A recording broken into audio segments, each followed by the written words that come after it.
Batang ako, 5 taon ka pa lang. May laruan sa kamay, walang bigat na pasan. Gigising sa umaga, si mama ang tatawag. Anak, kain ka muna bago ka lumabas. Pasok sa eskwela, lapis at papel. Problema mo lang kung sino ang taya sa bell. Pag-uwi, ihagis ang bag sa may upuan. Takbo sa labas, tropa naghihintayan. Tumbang preso, habulan hanggang dumilim. Gasgas sa tuhod pero tatawa ka pa rin.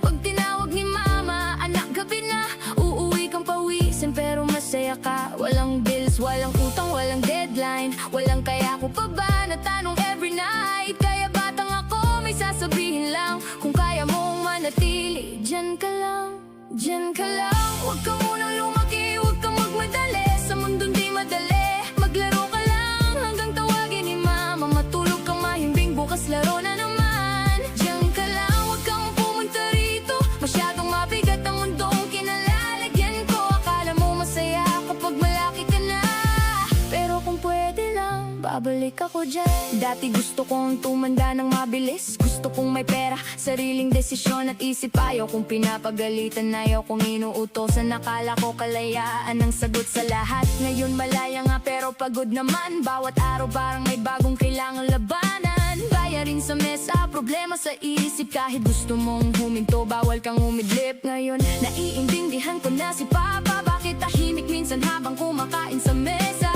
Bakit si Mama kahit pagod nakangiti? May problema rin pala silang di sinasabi. Batang ako, sana huwag kang mainip. Huwag mong hilingin lumipas ng mabilis. Dahil yung mundong gusto mong puntahan noon, ako ngayon ang gustong tumakas doon. Diyan ka lang, huwag ka muna lumaki, huwag kang magmadali. Sa mundong di madali, maglaro ka lang hanggang tawagin ni mama. Matulog kang mahimbing, bukas laro na naman. Diyan ka lang, huwag kang pumunta rito. Masyadong mabigat ang mundong kinalalagyan ko. Akala mo masaya kapag malaki ka na, pero kung pwede lang, babalik ako dyan. At batang ako, may isa pa akong hiling. Yakapin mo si mama tuwing paggising. Kahit paulit-ulit siya magtanong sa'yo, sagutin mo lang, huwag ka maiinis dito. Kasi ngayon mabagal na siyang maglakad. Yung dating malakas, madali na mapagod agad. At si Papa na dati buhat ako sa balikat, ngayon puti na ang buhok sa bawat pagharap. Nakakatakot pala habang tumatanda. Hindi lang sarili mo ang nag-iiba. Habang nadadagdagan ang taon sa buhay mo, nababawasan din ang oras kasama sila rito. Kaya ayokong tumingin sa kalendaryo. Ayokong isipin kung gaano pa kahaba ang oras ko. Hindi ako takot sa sarili kong pagtanda.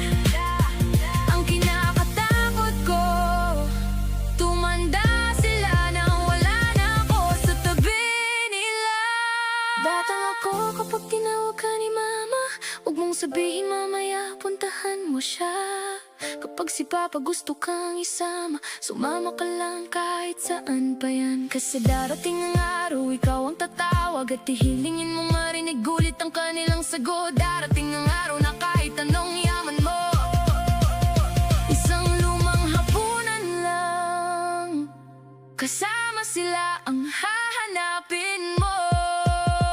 Kaya dyan ka lang, huwag ka muna lumaki. Sulitin mo ang araw na nasa tabi mo sila palagi. Maglaro ka lang hanggang tawagin ni mama. Umuwi ka agad, nandun si Papa. Dyan ka lang, batang ako, pakiusap ko.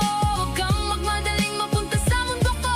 Kung may paraan lang para balikan ka, iiwan ko muna lahat at uuwi ako kina mama at papa.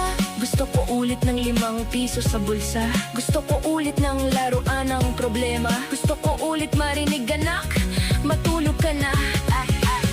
At magreklamong ayoko pa, dahil gusto ko pang maglaro sa labas. Ngayong pwede akong gumising kahit anong oras, pero wala nang sasabing anak, bukas na yan.